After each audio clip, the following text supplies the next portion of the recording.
Chers amis, bonjour. Enfin, après une longue absence, nous sommes de retour pour le secteur francophone de ma chaîne et de la chaîne de André Kosovoy, que vous connaissez très bien, parce que André a relancé sa chaîne. Il a mis quelques vidéos sur sa chaîne, donc maintenant je crois que... salut André d'ailleurs, comment ça va? Sergueï, ça va très bien, merci. Mhm.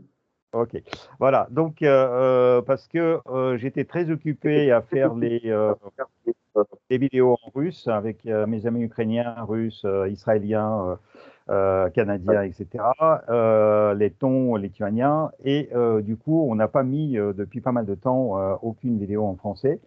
Et c'est André qui s'est souvenu d'une date très importante et je te laisse la possibilité de dire à nos téléspectateurs, à nos spectateurs, à nos auditeurs, c'est quoi cette date? Oui, alors évidemment, pour ceux qui s'intéressent à la Russie, il y a une date en particulier qui est incontournable, autre que celle de l'anniversaire de Vladimir Vladimirovitch, bien sûr le 7 octobre, c'est le 5 mars. Le Oui. 5 mars, c'est l'anniversaire de la mort de Iosif Djougashvili. Djougashvili, mais qui est Djougashvili, vous allez me dire. Mais Djougashvili, il est évidemment connu sous son pseudonyme, sous son nom de guerre, de l'homme d'acier. Non, ce n'est pas Superman, c'est Staline. Staline, l'homme d'acier, car en russe, Stal veut dire acier, bien sûr. Donc, si on veut vraiment traduire mot à mot, ce serait l'homme d'acier. Staline est mort le 5 mars 1953, donc ça va faire 70 ans. Hein. Nous enregistrons cette émission juste avant le 5 mars. Et 70 ans, ça peut paraître beaucoup. Ça peut paraître beaucoup pour un personnage historique et qui pourrait déjà être oublié, hein, relégué aux oubliettes de l'histoire, mais ce n'est pas le cas de Staline. Staline est vivant, Stalin juif, comme disent les Russes. Il est bel et bien vivant. Hein. On a essayé de l'enterrer plusieurs fois. Donc, évidemment, d'abord, il a été momifié, comme vous le savez. Il a été placé après le 5 mars 1953 aux côtés de Lénine. Lénine devait être content dans son mausolée de se retrouver face à celui qu'il avait qualifié de personnage grossier. Et vous savez qu'il avait écrit une lettre, entre guillemets, au Congrès peu avant sa mort, hein, Lénine, en disant que Staline avait des qualités, mais c'était un Géorgien qui faisait des plats un peu trop épicés, comme il dit. Ouais. Voilà. Et il n'a pas réussi, bon, à le démettre de son poste de secrétaire général du comité central du On Parti va, on va communiste. peut-être, on va peut-être rappeler cette histoire parce que c'est une histoire assez intéressante. Donc, en deux mots, pour tous ceux qui ont oublié un tout petit peu les cours d'histoire géo du collège et du lycée, on va leur rappeler que la révolution d'octobre, c'est donc 1917. La révolution le 25 octobre a été organisée par les bolcheviks, qui étaient un petit groupuscule qui n'avait pas le pouvoir, qui n'avait pas la majorité dans le pays, mais le pays déjà en ébullition depuis la révolution de février de 1917, et une grande partie des leaders de ce social-démocratie, enfin du communisme russe, étaient les gens qui étaient soit qui étaient à l'étranger, donc comme Lénine, comme Trotsky, en fait ils étaient en immigration. Staline, lui, était par rapport à tous les autres, en fait, tous les autres, c'était les intellectuels, souvent les grands penseurs, les grands leaders, qui ont écrit beaucoup d'articles, qui ont écrit des livres, qui ont organisé des débats extraordinaires, etc. Staline, c'était un bandit. Il est né en Géorgie, c'est un Géorgien déjà, parce qu'il y a beaucoup de Français qui disent c'est un Russe, donc Staline n'était pas russe ethniquement, c'est un Géorgien ethnique. Staline, c'est pas son nom, comme tu viens de dire, c'est un pseudonyme qu'il a utilisé, en fait, comme beaucoup de leaders d'ailleurs bolcheviques ont utilisé dans la clandestinité. Lénine, ce n'est pas Lénine, il s'appelle Ulyanov. Trotsky, ce n'est pas Trotsky, il s'appelle Bronstein, etc., etc. Et donc, Staline est arrivé, mais il était considéré comme un peu comme un plouc qui est venu de Caucase. Et d'ailleurs, dans le Caucase, euh, il s'est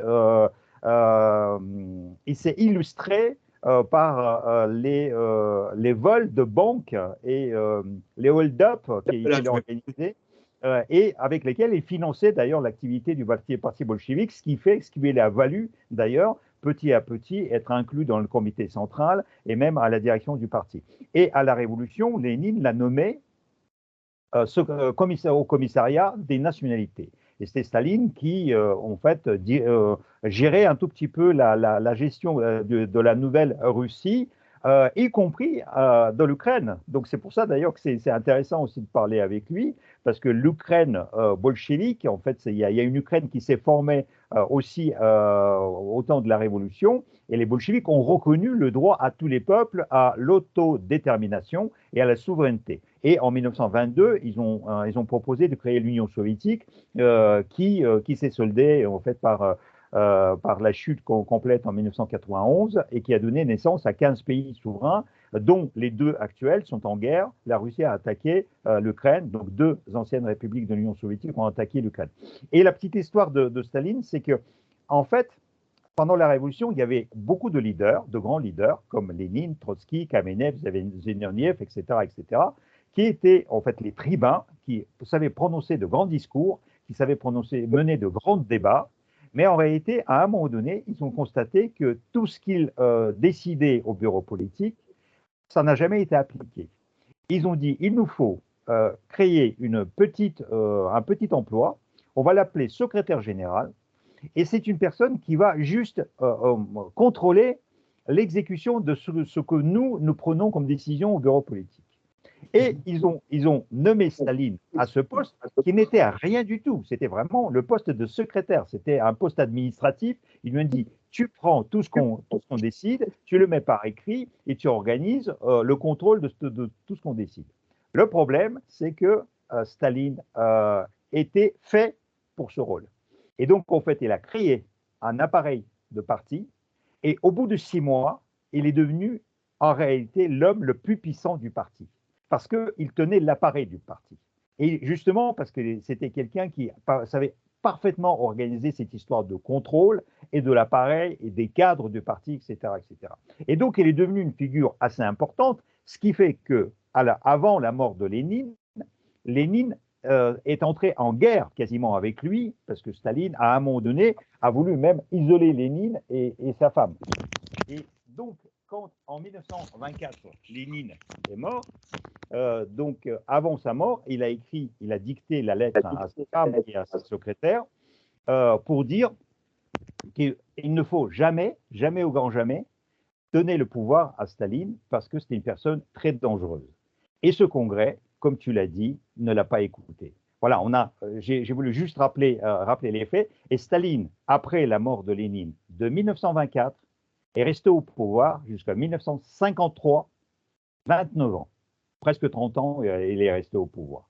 Et bien évidemment, il est resté au pouvoir avec un culte de personnalité, ce qui fait que quand il est mort, c'était un événement absolument tragique pour toute l'Union soviétique, mais aussi en France, mais aussi en Italie, aussi pour tous les partis communistes dans le monde qui prenaient l'Union soviétique comme exemple. Est-ce que j'ai bien résumé le truc?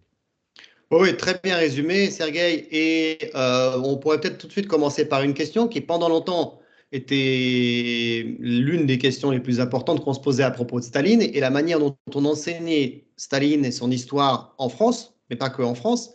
On présentait Staline comme étant la déviation du bon cours de Lénine. Hein, on disait Lénine, en gros, c'était le gentil qui a voulu faire le bien de l'humanité, qui a fait une révolution pour abolir les privilèges, le capitalisme et poser les bases du paradis sur terre des ouvriers, etc.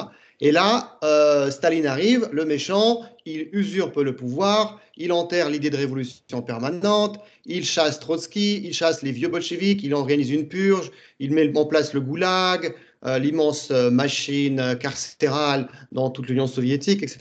Et donc c'est lui le méchant. Voilà. S'il n'y avait pas eu Staline, c'est ce que écrivait Trotsky notamment, s'il n'y avait pas eu Staline, qui le qualifiait de notre plus illustre médiocrité, hein, l'expression est de Trotsky, eh bien, on aurait eu une Union soviétique à visage humain, et n'est-ce pas? Ça, c'est une question qui a été posée, c'est une problématique qui a été débattue pendant longtemps. Aujourd'hui, évidemment, c'est fini. Lénine, c'est évidemment pas le gentil Lénine qui a été trahi par Staline, et il n'y a pas eu de Thermidor, il n'y a pas eu de... Voilà. Lénine a posé les bases du régime totalitaire.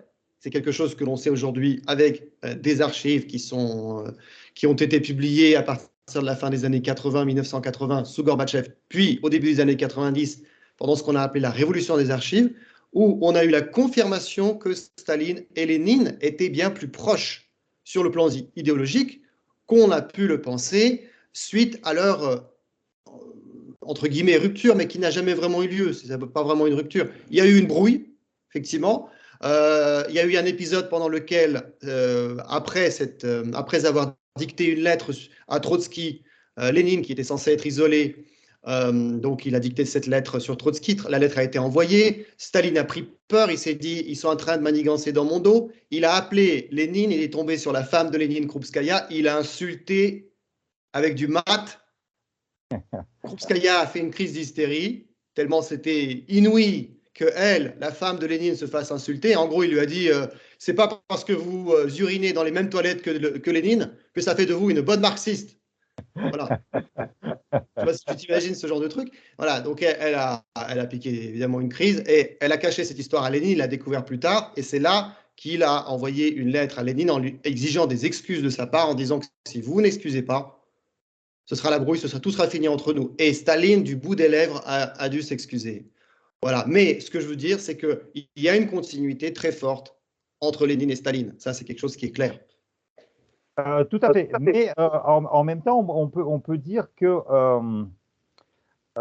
Lénine, à la fin de l'année 1923, en fait, même c'est au milieu des années 20, il a compris que le communisme tel qu'ils ont écrit et tel qu'ils ont discuté, sur lequel ils ont discuté avec d'autres leaders, en réalité, n'était pas réalisable immédiatement dans un pays qui n'était absolument pas préparé pour ça. Et donc, ils ont commencé en fait à adapter la théorie. Parce que la théorie, déjà, il faut le rappeler, disait que le communisme, on ne peut pas construire un communisme dans un seul pays.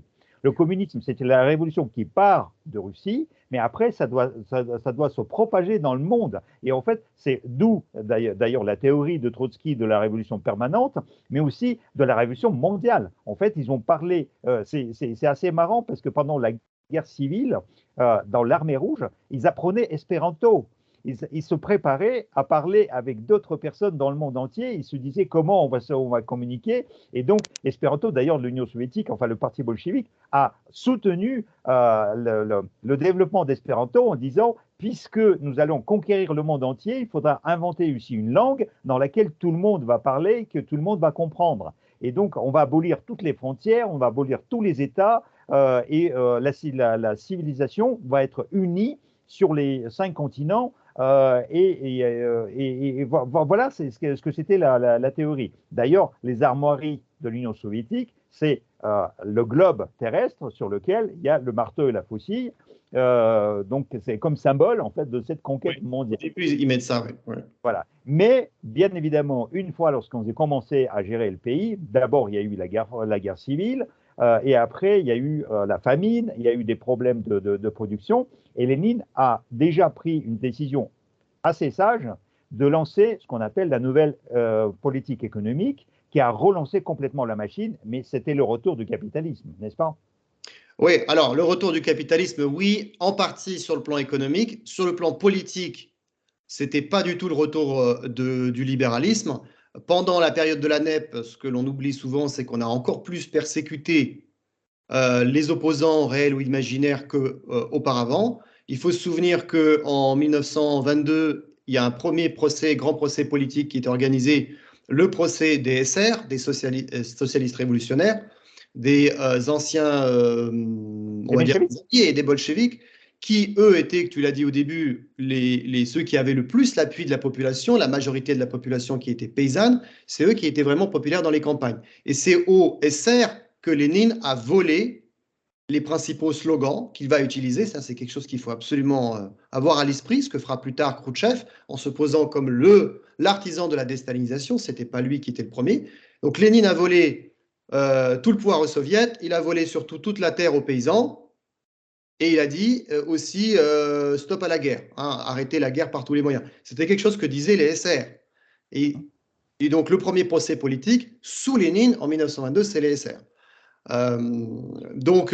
Oui. Après, il y avait les anarchistes. Il y avait les anarchistes aussi. Il y avait aussi le procès des anarchistes. Et puis, les expulsions, il faut se souvenir, sous Lénine, pendant la NEP, les expulsions, les fameux bateaux des philosophes.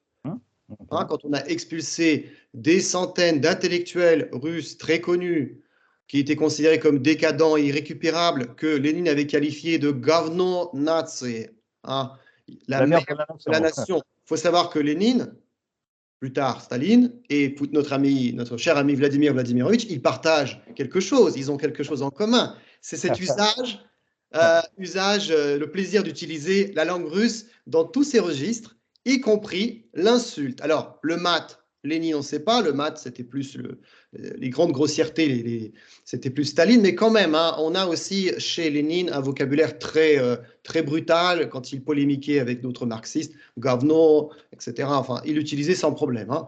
Donc, sous la NEP, pendant la NEP, on a aussi des répressions importantes visant l'Église aussi, les répressions contre les prêtres, etc. Donc c'est une période très ambivalente, en fait. D'un côté, une certaine libéralisation économique, et de l'autre côté, voilà, les répressions continuent, on a toujours un seul parti au pouvoir, et puis Staline qui commence à former ou continue à former son réseau avec lequel il va progressivement occuper le terrain. Et la grande stratégie de Staline, parce que ça c'est la deuxième question qui est souvent posée, c'est comment Staline, s'il était aussi nul que ça, s'il était aussi intellectuellement médiocre, comment est-ce qu'il il a finalement parvenu à prendre le pouvoir et à devenir le tyran qu'il a été et rester aussi longtemps. Encore une fois, c'est l'homme des réseaux, c'est un homme qui est expert dans l'art de l'intrigue. Tantôt il va s'allier avec les uns, tantôt il va s'allier avec les autres, toujours essayer de se retrouver au milieu. Lui, c'est la voie de la sagesse, l'arbitre impartial du parti, n'est-ce pas? D'un côté, il va s'allier avec les partisans de la NEP, le lendemain, il va s'allier avec ceux qui s'opposent à la NEP, et finalement, à la fin des années 20, il enterre la NEP définitivement, et il va lancer son grand projet de collectivisation des campagnes et d'industrialisation à marche forcée, avec le goulag, etc., qui va être créé à partir de 1930. Oui. Il y a un autre mythe aussi qui circule et il faudra qu'on le casse aussi. Tu as dit qu'on opposait Staline à Lénine en disant Lénine c'est le bon, Staline c'est le méchant. La même chose on a raconté sur Trotsky. On disait Trotsky c'était un bon et Staline c'était un méchant parce que justement en fait Lénine désignait plutôt Trotsky que Staline pour le remplacer et Trotsky donc en fait il était persécuté par Staline et donc puisqu'il était persécuté ça veut dire qu'il était bon. En réalité, toi, historien, tu peux nous donner aussi des éléments que si Trotsky était resté à la place de Staline, peut-être on aurait eu encore des choses pires que sous Staline. Mais bien sûr, alors pire, je ne sais pas, c'est difficile d'imaginer pire hein, quand on sait ce qui s'est passé. Hein. La Grande Purge, la Grande Terreur dans les années 37-38. Rien qu'en 37-38, on a près de 700 000 exécutés. Personnes qui sont exécutées, envoyées au peloton d'exécution. 700 000 en 37-38.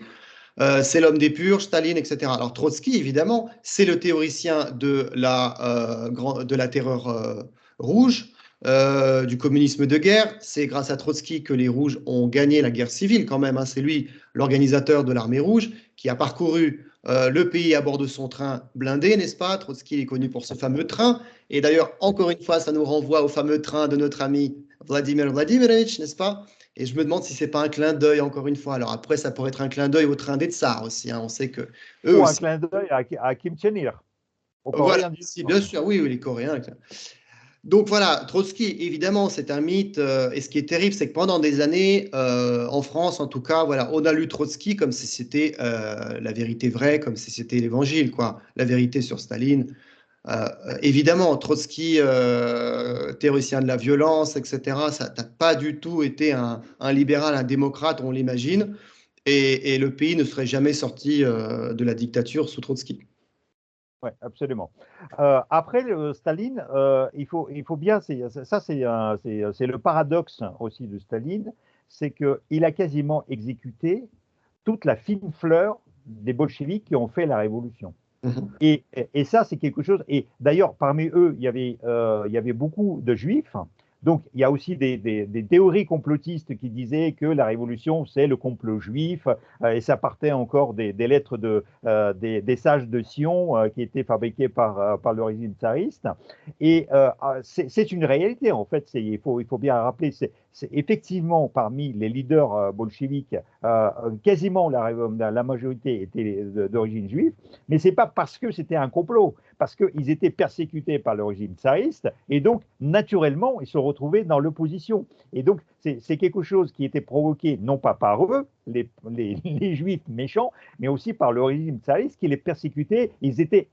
Il faut rappeler qu'aux Juifs, il était interdit d'habiter dans la capitale, Saint-Pétersbourg, dans les grandes villes comme Moscou. Donc, c'est pour ça d'ailleurs qu'on les retrouve un peu dans les bleds paumés en Ukraine, y compris en Ukraine. Beaucoup de Juifs étaient en Ukraine, puisque en fait le climat était bon, etc., etc. À Odessa, à Kiev, mais aussi dans d'autres endroits.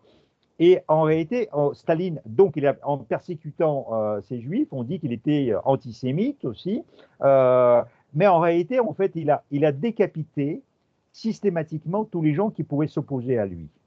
Et le goulag, ça, on l'a raconté déjà, je crois que dans nos émissions précédentes, que le goulag, puisque tu as parlé d'industrialisation, industrialiser un pays qui était complètement paysan, en un temps record, nécessitait avoir une mobilisation générale du pays. Et qu'est-ce qu'il y a de mieux comme mobilisation générale que de foutre les gens en prison et de les obliger de travailler pour rien, gratuitement, par millions. Et à la limite, on se fichait complètement s'ils mouraient pendant ces travaux, mais le régime progressait. C'est comme ça qu'il a effectivement construit une industrie lourde, assez importante. Et les communistes français ou les sympathisants staliniens en France disaient, mais regardez, il a créé un pays énorme, très beau, très riche, etc. Sauf qu'ils oublient à quel prix ça a coûté au pays. Oui, tout à fait. Pour revenir à la question de Staline, on n'a pas mentionné un élément important de sa formation, de sa jeunesse, un élément qui, à mon avis, explique beaucoup de choses. Parce que il faut étudier la psychologie, la formation, la jeunesse de ces personnages-là, comme on étudie les origines de Poutine. Staline, il était le fils, le seul fils survivant d'une famille assez pauvre, donc géorgienne, de la petite ville de Gori. Et sa mère, qu'il a élevée seule, elle était séparée de son père cordonnier, qui est mort assez rapidement, quand Staline était encore jeune. Elle le destinait à ce qui lui semblait être la meilleure carrière possible, celle qui aurait propulsé son fils dans l'élite, la carrière de prêtre. Il a fait donc le séminaire, d'abord à Gori, puis à Tiflis, l'ancienne donc nom de la capitale géorgienne. Il a fait des études qui étaient plutôt brillantes, mais très rapidement, une fois à Tiflis, il a découvert le marxisme, n'est-ce pas? Il a été, et ça, c'est sa personnalité, c'est sa psychologie de rebelle, qui l'a poussé là-dedans, la haine de l'autocratie et du tsarisme, prison des peuples, etc. Voilà. Et donc, dès l'adolescence, en fait, on voit chez Staline des traits de personnalité qu'on verra plus tard, c'est-à-dire sadisme. Déjà, le sadisme, ça c'est très important. Le plaisir de voir souffrir les autres.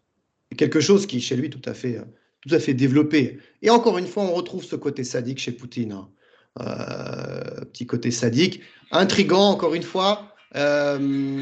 Intrigant, mettre les gens les uns contre les autres, diviser pour mieux régner. Enfin, tout ça, on va le retrouver plus tard. Et c'est des traits qui sont déjà bien perceptibles.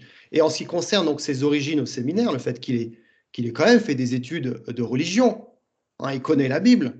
Donc, il y a quand même un lien très important entre la mise en place de ce qu'on va appeler le culte de la personnalité à partir de 1929, quand officiellement on va fêter ses 50 ans, n'est-ce pas? On sait qu'il est né en réalité en 1878, mais il avait menti sur son année de naissance quand il était révolutionnaire. Voilà, il va écrire qu'il est né en 79. Donc 50 ans, 1929, naissance de ce culte de la personnalité, Staline va être déifié, transformé en divinité vivante. Donc là, évidemment, on a une origine, c'est l'origine de ces études bibliques qui l'ont poussé dans cette direction. C'est son entourage qui, bien sûr, organise ce culte, mais il y a aussi lui qui comprend que pour le peuple russe, si on enlève Dieu, les bolcheviks sont officiellement athées, il faut bien le remplacer par quelque chose. Voilà, le port d'icône, on ne peut plus le faire. Donc maintenant, qu'est-ce qu'on va faire? On va porter les portraits des membres du Politburo lors des grands défilés sur la place rouge, etc. Donc ça, c'est un élément important qu'il fallait rappeler, je pense. Oui, oui, tout à fait. Et donc les porter sur la place rouge, mais aussi les mettre dans tous les édifices officiels. Donc en fait, les icônes, c'est les portraits des dirigeants. Et petit à petit, en réalité, il y a un seul qui est resté. Le seul portrait, c'est Staline. Et à la limite, il mettait aussi le portrait de Lénine puisqu'il était mort. Donc, il n'y avait pas de concurrence. Bon, donc, en fait, il disait oui, c'est le grand leader qui a fondé le parti, mais c'est moi. Et d'ailleurs, toi, historien, ça doit aussi t'amuser parce que Staline, en fait, a réécrit aussi l'histoire du parti. Absolument. Et c'est lui qui est à l'origine de toute une réécriture de l'histoire, pas seulement du Parti communiste, hein, mais de toute l'histoire. C'est sous Staline qu'on va réhabiliter en fait toute la période pré-1917, qui, pour Lénine, les tsars, c'était les mauvais, c'était des méchants. Avec Staline, on va mettre une grande nuance en disant que finalement, ces gens-là, ils ont quand même contribué à l'établissement d'un État fort, tous ces tsars, etc., Pierre le Grand, Catherine II, etc. Et on va avoir apparaître à la fin des années 30 une forme de nationalisme bolcheviste dont on Oui, voit évidemment la oui. manifestation aujourd'hui aussi, hein, même s'il n'y a plus de Oui, communisme. ce qui est une chose complètement aberrante, parce qu'en fait, il faut rappeler que les communistes qui prêchaient la révolution mondiale, ils étaient internationalistes. Ils disaient que les nationalités doivent disparaître, les États doivent disparaître. Pourtant, une fois lorsqu'ils sont venus au pouvoir, en fait, pour maintenir le pays en paix, ils ont proclamé quand même cette auto-indépendance des peuples, et à la limite, la création de l'Union soviétique, c'était enterrer en quelque sorte la théorie marxiste en fait de cette révolution sans État et sans nationalité. Et il y a un autre élément sur lequel je voudrais attirer l'attention de nos spectateurs qui est très important avec un parallèle avec aujourd'hui. Pourquoi est-ce que Poutine, quand il en a l'occasion et quand il a présenté son projet d'invasion de l'Ukraine, critiquait Lénine en disant que Lénine avait posé une bombe sous le piédestal de la Russie, les bolcheviks, voilà.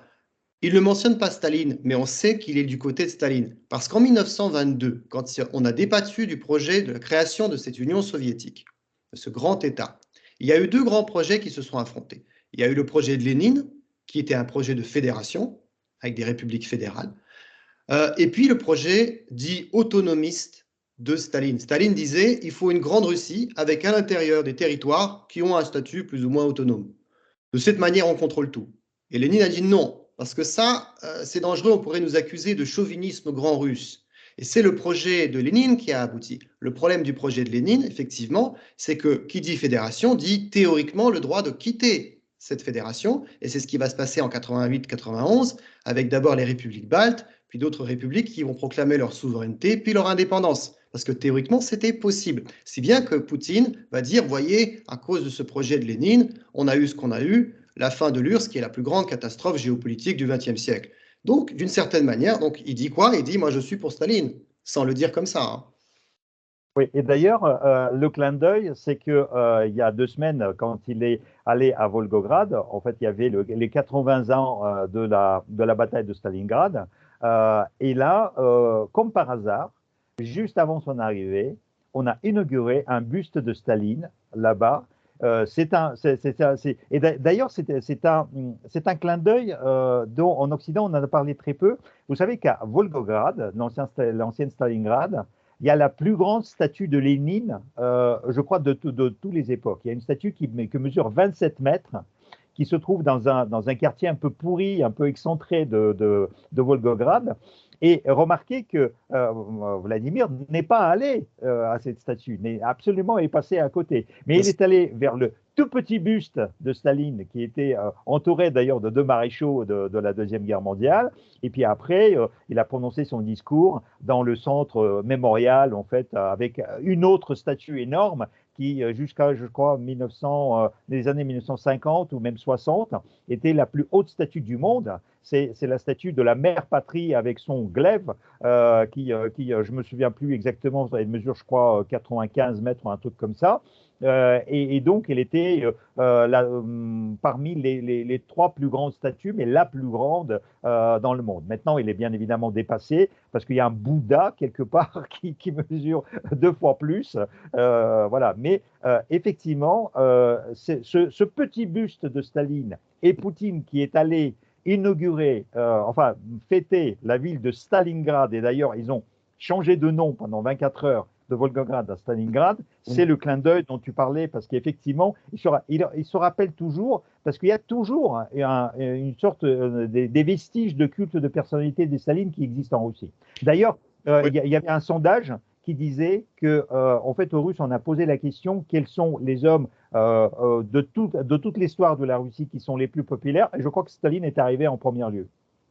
Oui, oui, ça, on va en parler. Enfin, je veux pas non plus qu'on fasse trop long pour nos spectateurs parce que ça fait beaucoup d'informations. Mais il faut se souvenir, par exemple, que donc le 5 mars, tous les années, le 5 mars, on a des nostalgiques, plus ou moins jeunes, qui viennent, des fleurs à la main, déposer des gerbes de fleurs, donc de roses, etc., sur la tombe de Staline, qui se trouve près de la muraille du Kremlin, à la nécropole du Kremlin. Et pendant la pandémie de Covid, Derrière le mausolée, juste voilà, derrière juste le un mausolée. mausolée. Donc, comme je le disais tout au début de cette émission, en 1953, on va momifier Staline, on va le mettre aux côtés de Lénine. Il y aura écrit Staline, Lénine, Staline sur le mausolée, parce que le grand slogan de l'époque de Staline, c'était de dire Staline, c'est Lénine aujourd'hui. Il fallait qu'il y ait une continuité et bien sûr un Lénine tout à fait acceptable pour Staline, qui ne critique pas Staline. En 1961, suite à un congrès du parti, Khrouchtchev va faire sortir le corps de Staline du mausolée. Mais il La va nuit, l'enterrer juste derrière. juste derrière, mais c'est quand même une opération très risquée. Ils ont très peur. À ce moment-là, on est en octobre et on le fait la nuit, dans le plus grand secret, et on va effectivement le mettre à côté avec d'autres dirigeants et d'autres personnalités étrangères. Et tous les ans, le 5 mars, donc vous avez des nostalgiques, assez un nombre important, qui viennent déposer des fleurs. Et même pendant la pandémie de Covid, quand les manifestations étaient interdites, les rassemblements étaient interdits, on a exceptionnellement une autorisation pour ces gens-là qui sont venus sans masque. Hein. On a une vidéo, on est sans masque, qui sont venus déposer des fleurs sur la tombe de Staline. Donc, Staline est vivant aujourd'hui, tu l'as dit. Les sondages, depuis des années, depuis surtout 2014, montrent que c'est considéré comme un personnage très important, parmi les premiers, voire le premier, le plus influent, le plus important des personnages historiques russes, qui a joué un rôle positif, ça c'est ce que disent de plus en plus les gens, un rôle positif dans l'histoire de la Russie. Le goulag, on ne le nie pas, attention à ça, ils ne vont pas aller jusqu'à le nier, mais ils disent que c'est une conséquence malheureuse, que Staline n'a pas voulu finalement, d'une certaine manière. Et certains vont même vous dire que c'est l'école de la vie, Школа жизни, hein, passer par le goulag, ça vous apprenait vraiment la vie. On a l'impression d'entendre Prigogine parler de Wagner en disant hey, mais si vous n'êtes pas passé par là, vous n'êtes pas des vrais moujiki, vous n'êtes pas des vrais. C'est ça. D'ailleurs, cette culture de Goulag, elle est restée très ancrée dans la littérature russe, mais aussi dans le folklore russe. Et c'est pour ça, d'ailleurs, les gens comme Poutine, qui utilisaient les gros mots, et Prigogine, qui joue le zèque, qui joue le grand bandit sorti de la prison, il a passé quand même presque 10 ans en prison, est ancré dans cette culture. Juste le petit rappel, effectivement, on va bientôt terminer notre vidéo pour aujourd'hui. Staline a changé l'uniforme pendant la Deuxième Guerre mondiale, a changé l'uniforme des militaires et il a remplacé l'uniforme soviétique par l'uniforme du tsar. Et en 1943, il a restauré le patriarcat de Moscou qui joue jusqu'à maintenant un rôle très important. Tout à fait, tout à fait. Donc, Staline, il est bien présent aujourd'hui. Pour ceux que ça intéresse, j'ai écrit un petit article pour la revue en ligne The Conversation. Donc, j'enverrai le lien à Sergei et il le mettra dans les commentaires de cette vidéo. Et je voudrais également vous signaler, si l'histoire de la Russie vous intéresse, Staline, tous les personnages dont on a parlé aujourd'hui, si vous voulez en savoir plus, une nouvelle édition de mon dictionnaire a vu le jour récemment, le 28 février. Voilà, une édition entièrement revue, corrigée, actualisée, parue chez Ellipse. Et je vous la recommande évidemment. Encore une fois, ça s'adresse d'abord aux débutants, mais on trouve beaucoup de choses qui peuvent intéresser les gens un peu initiés déjà. Super. Merci beaucoup, André. C'était passionnant. On aurait pu aussi parler de la mort physique de Staline qui était une chose assez curieuse. Quelques mots, oui, est-ce qu'il a été empoisonné? Est-ce que tu penses qu'il a été empoisonné par Beria, comme on le dit souvent? En fait, effectivement, je crois qu'il faudra le mentionner puisqu'en fait, on fête en quelque sorte l'anniversaire de sa mort. Donc, Staline a eu une attaque. Et apparemment, pendant 48 heures, il était en train de mourir après cette attaque. Il était en fait couché au milieu de son bureau. Personne ne pouvait rentrer parce qu'il a instauré des règles. Tant qu'il n'appelle, personne ne peut rentrer. Mais on dit, enfin il y a un mythe qui circule, que son secrétaire et Khrouchtchev et beaucoup de membres de bureau politique et Beria savaient parfaitement qu'il était en train de mourir. Et pendant 48 heures, personne n'est venu lui porter secours. Donc on l'a laissé mourir. Et donc, du coup, il y a aussi cette histoire d'empoisonnement, peut-être même volontaire de la part de Beria, de Staline. Donc ça, on ne pouvait pas ne pas le mentionner quand même. Bien sûr, oui, oui. Il faut savoir qu'il a eu son attaque dans la nuit du 28 février au 1er mars, après une soirée passée dans sa datcha, qui n'a pas été particulièrement arrosée, hein. D'ailleurs, lui-même ne buvait pas beaucoup, quelques verres de vin géorgien. Et voilà, il s'est couché pas plus tard que d'habitude. C'était un oiseau de nuit, hein. Il vivait principalement la nuit. Il s'est couché vers 2-3 heures du matin et il a eu son attaque peu après. Et donc, il est resté couché dans une flaque d'urine pendant effectivement au moins 48 heures avant que les gardes enfin profitent de l'arrivée du courrier pour venir toquer à sa porte. Et là, ils l'ont découvert. Et, voilà. Et je recommande à nos spectateurs cette merveilleuse comédie qui s'appelle La mort de Staline, qui est sortie il y a quelques années, une farce très intéressante, mais inspirée de faits vrais. Ok. Merci beaucoup, André. C'était passionnant. Donc, on mettra tous les liens dans le descriptif de cette vidéo. On mettra aussi le lien vers ta propre chaîne vidéo. Et donc, on profitera, on demandera à tous nos spectateurs de la liker, de s'abonner aussi à ta chaîne. Et merci encore une fois parce que tu es une personne, je crois, la plus qualifiée en France, quasiment dans l'histoire de tout ce qui est l'Union soviétique. N'exagérons rien, mais c'est gentil. Merci beaucoup, Sergei. Merci.